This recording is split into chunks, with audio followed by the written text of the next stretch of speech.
अस्सलाम वालेकुम all viewers. वो हमेशा क्लियर आवाज़ में जो है वो बात करेंगे और हमेशा लाउड होके बोलेंगे। वो कभी भी जो है वो अनक्लियर लैंग्वेज जो है वो यूज़ नहीं करेंगे कि अगले बंदे को समझ ही ना आए। ठीक है, वो कभी भी अनक्लियर लैंग्वेज के पीछे छुपना पसंद नहीं करते और उनका जो कॉन्फिडेंस होता है ना, वो हमेशा ऑडियंस का ट्रस्ट जो है वो लेता है और उस ऑडियंस में ट्रस्ट बिल्डअप होता है और वो उनकी बात को अच्छे से समझते हैं। ठीक है, उसके बाद था दे आर स्पेसिफिक। वो हमेशा अपनी बात के ऊपर जो है वो डटे रहते हैं। ये नहीं कि कोई बात जो है वो गंदम की हो रही है तो वो बीच में चनों को निकाल के लेंगे, ऐसा नहीं होता। ठीक है, वो हमेशा अपनी बात पे डटे रहेंगे। जो कंसाइज पॉइंट होगा ना उसी के ऊपर वो बात करेंगे, क्लियर कंसाइज पॉइंट पे बात करेंगे। There is no mistaking just what that she'll give detailed instruction or ask targeted question. She'll leave no room for confusion. ये नहीं होगा कि वो थोड़े से कोई क्वेश्चंस कर लेंगे, बात करेंगे, थोड़े से क्वेश्चन करेंगे, इंस्ट्रक्शंस दे लेंगे और जो है वो बस चले जाएंगे। ऐसा नहीं होगा। वो कंफ्यूजन नहीं छोड़ते, हमेशा स्पेसिफिक रहते हैं। अपनी बात पे जो बात करें वो मैसेज हमेशा जो है वो ऑडियंस तक पहुंचाते हैं। उनके आंसर्स को, उनका जो है उनके क्वेश्चंस को जो है वो आंसर करते हैं हमेशा और उनकी जो पॉइंट ऑफ व्यू है उसको हमेशा वैल्यू करते हैं। ठीक है, उसके बाद है कि they focus on their interactions. A good communicator is focused solely on the message and audience. वो हमेशा फोकस्ड रहते हैं, ऑडियंस पे भी फोकस्ड रहते हैं, उनके साथ आई कांटेक्ट करते हैं, उनकी बात को वैल्यू करते हैं और जो अपना मैसेज पहुंचाना चाह रहे हैं उस पर भी हमेशा फोकस्ड रहते हैं। ठीक है, इधर उधर नहीं निकलते, अपनी बात पे हमेशा कायम रहते हैं। उसी बात को जब तक उस बात पे तब तक कायम रहते हैं जब तक कि वो ऑडियंस को पहुंचा ना दें। ठीक है, उसके बाद है दे आस्क क्वेश्चंस। कि वो जो गुड कम्युनिकेटर्स होते हैं वो हमेशा क्वेश्चंस करते हैं अपने ऑडियंस से ताकि कोई भी कंफ्यूजन ना रहे और वो अपने जितने भी क्वेश्चंस हैं ऑडियंस के वो अपने उस आंसर जो है वो इनसे ले सकें, लेकिन कंफ्यूजन जो है वो कोई भी नहीं छोड़ते। और या अब अगर उन्हें ऐसा लगता है कि ऑडियंस जो है वो अटेंड नहीं कर रही, ठीक है, वो बोर हो रही है, तो उसको उनको एंगेज करने के लिए भी वो एकदम से क्वेश्चन पुट कर देते हैं।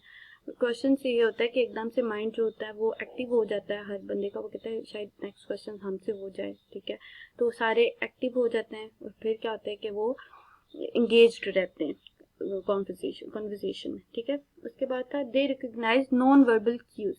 When chatting face to face, body language can be just as important as the word being spoken. Recognizing frustration, nervousness, or excitement via non-verbal signals like posture, facial expression, and eye contact help the great communicator to understand their audience.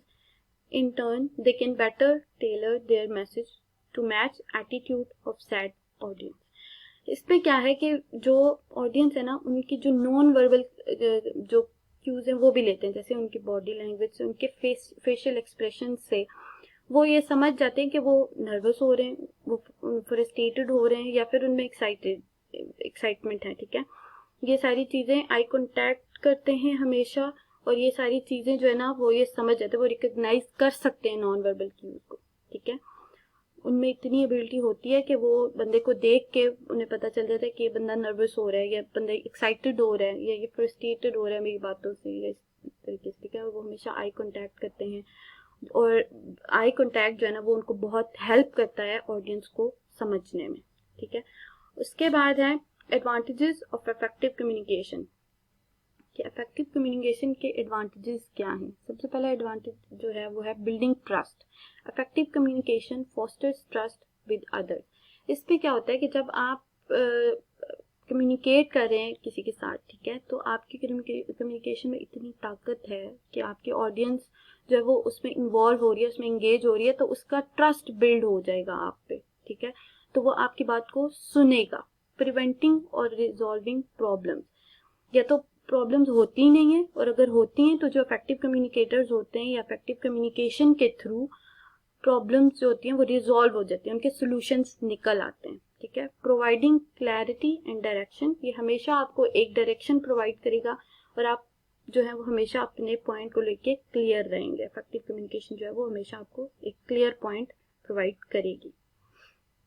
Create better relationship create करता है कैसे कि जब हम दो लोग जब एक दूसरे से बात कर रहे हैं, ठीक है, तो वो बहुत से आइडियाज शेयर करते हैं, नॉलेज शेयर करते हैं एक दूसरे के साथ, ठीक है। अगर एक बंदे को कोई प्रॉब्लम हो रही है, वो बताएगा उसको मेरी प्रॉब्लम है, दूसरा बंदा शायद उसको सोल्यूशन दे दे, उसकी प्रॉब्लम रिजॉल्व हो जाएगी, ठीक है।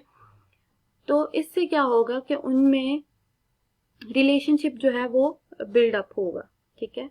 उनमें कोऑपरेशन का एक जो है वो एलिमेंट बिल्डअप होगा, ठीक है। वो एक दूसरे के साथ कोऑपरेट कर सकेंगे। उसके बाद है इंक्रीजेस एंगेजमेंट। जब कम्युनिकेशन हो रही होती है तो अगर आप बहुत अच्छे से जो है वो अपना मैसेज जो है वो पहुंचा रहे हैं, तो वो जो इंगेजमेंट है ना टॉपिक पे या मैसेज पे, वो हमेशा रहेगी, इंगेज रहेंगी ऑडियंस या फिर जो जितने भी ग्रुप ऑफ पीपल हैं अगर, तो वो आप जो पॉइंट आप पहुंचाना चाह रहे हैं उसको सही से सुनेंगे, इंगेज रहेंगे। Improve productivity, promotes team building. Team building होती है और प्रोडक्टिविटी को जो है वो इम्प्रूव होती है, ठीक है। कि हमें ज़्यादा जो हम टीम को जो है वो बिल्डअप कर सकते हैं अच्छे तरीके से। कैसे कि अगर आप जो है वो कम्युनिकेशन नहीं कर रहे, सही तरीके से अपनी बात नहीं पहुंचा पा रहे, तो जो अगर आप किसी टीम में काम कर रहे हैं, ठीक है, तो आप अपनी बात को नहीं उस तक पहुंचा पा रहे, उनको नहीं समझा पा रहे कोई पॉइंट, ठीक है, तो वो टीम नहीं बन सकेगी। वो कहेंगे ये बंदा तो हमें खुद अपनी बात नहीं समझा सकता, तो हमें क्या समझेगा। तो जब आप उनकी बात को सुनेंगे, आप उनसे बात करेंगे और अपनी इतनी एबिलिटी है कि आप अपना मैसेज उन तक पहुंचा सकते हैं, तो ये आपको हेल्प करेगा, टीम बिल्ड होगी, जिसकी वजह से आपको जो है वो प्रोडक्टिविटी आपकी इम्प्रूव होगी, ठीक है।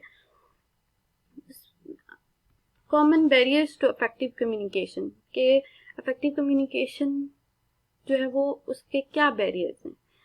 The use of jargon, emotional barriers and taboos, lack of attention, interest, distraction or irrelevance to the receiver, differences in perception and viewpoint, physical disabilities such as hearing problems or speech difficulties. Use of jargon का मतलब ये है कि आप जो है कोई ऐसी बात कर रहे हैं कि जो इररेलेवेंट है या दूसरे बंदे को समझ नहीं आ रही आपकी बात, ठीक है।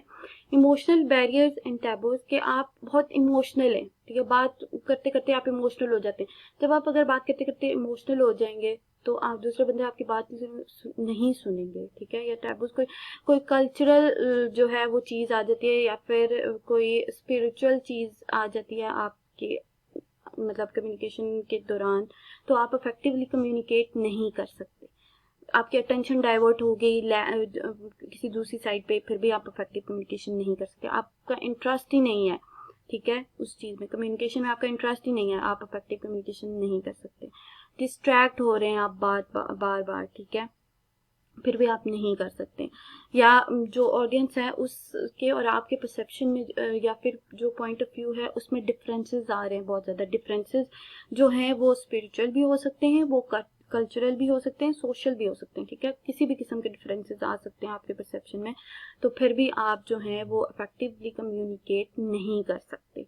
Physical disability such as hearing problem और स्पीच डिफिकल्टी। फॉर एग्जाम्पल, आप खड़े हैं रोस्ट्रम पे, आप कम्युनिकेट कर रहे हैं किसी के साथ, ठीक है, आप ऑडियंस से कोई क्वेश्चन लेते हैं और आपको समझ नहीं आता, आपको नहीं आवाज़ आ रही सही से, ठीक है, तो ये आपकी कोई फिजिकल डिसेबिलिटी है कि आपको सुनने में मसला है, तो आपको उसकी जब आवाज़ ही नहीं आएगी आप उसको जवाब कैसे देंगे, ठीक है। या फिर आपको बोलने में कोई प्रॉब्लम आ रही है, तो फिर भी आप effectively communicate नहीं कर सकते। These all are the barriers to effective communication, ठीक है।